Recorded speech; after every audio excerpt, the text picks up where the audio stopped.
you have written a book, The Unicorn Fallacy. What is the basic premise of that book? The unicorn fallacy, I'll show you a little picture of it. There it is. This term unicorn started got applied to companies that were private, that had $1 billion valuation.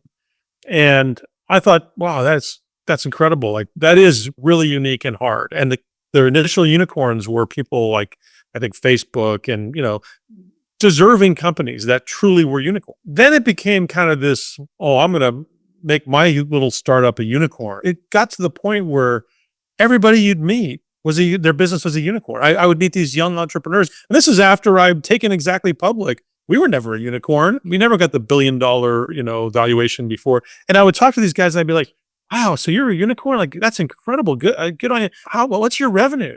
Oh, we might do 10 million this year. I'm like, you might do 10 million and you're worth over $1 billion. Like, how did you get that valuation? That is totally insane. I forget the numbers right now, but I want to say, I was just reading an article the other day. I think there's somewhere close to 3,000 unicorns still right now. And something like 80 or 90% of them are what they call zombies, right? Meaning that they had raised a bunch of money. They still have some of this money, but because they raised it at these ridiculous valuations, the company is dead in the water. No one could ever they can't raise any more money. No one's ever going to put money in them.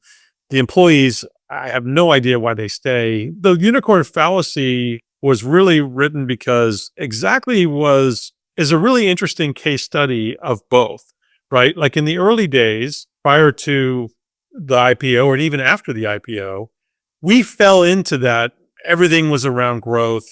All anyone cared about was growth. We never made one penny in the first 12 years of the company, because if I had, my board would have said, "What are you doing, Chris? That's stupid. Go grow more," right? We don't want you to make any money.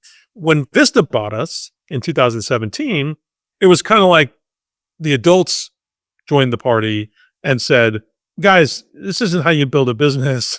Like, we're going to build a business that actually is sustainable on its own and has both growth and EBITDA." And it was like, wow, what a concept. Like, I had gone to business school and I didn't remember taking any classes on how to lose money. And yet that's all I did for 12 years. And that's all anybody ever wanted of me, even being a public company. The contrast was kind of astounding. And this book is sort of about that journey of how we did it, and how I think the mentality for companies should not be to focus on growth at all costs, but to focus on healthy growth, but also have some healthy EBITDA. And don't fall for this fallacy of becoming a unicorn if you're a young entrepreneur, because you're going to regret it. So what you're saying is that some of those unicorns begin to fizzle because they cannot sustain the growth. Their valuations are so high. If you raise money at $1.2 billion and you're doing $10 or $20 million, a $10 or $20 million company in today's world, maybe you get 200 million for that, right? Maybe. If everyone's bought shares at $1.2 billion and the company's really only worth 200, like, what do you do? There's a reckoning coming to these companies. And what will happen is many of them will go out of business when they run out of cash. Many of them will have to do massive reverse splits and kind of wash all those investors out, but it'll be very painful, and the people that will suffer are the employees. Now you're giving speeches on that. What was the latest keynote that you gave? I've been doing a lot of keynotes, interestingly enough, to a lot of these PE firms and VC firms. This book, the audience is really more like CEOs, right? And so where I speak is more where CEOs are going to be. And, anybody who's running a company of any size that wants, ideas on how can I cut costs while still, we don't want to shrink our way to success. That's not what it's about.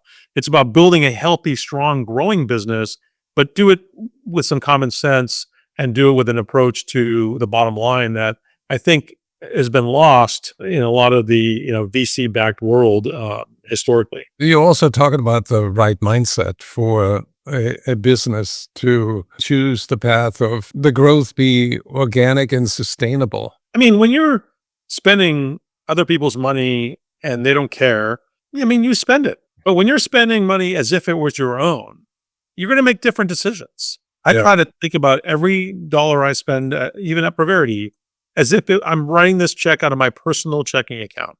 And it makes you ask harder questions. It really does. Yeah.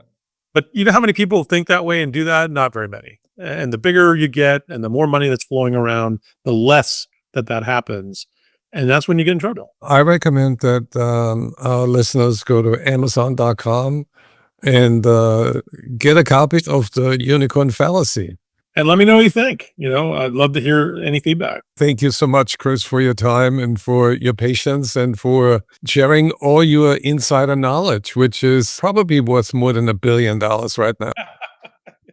Yes, it is.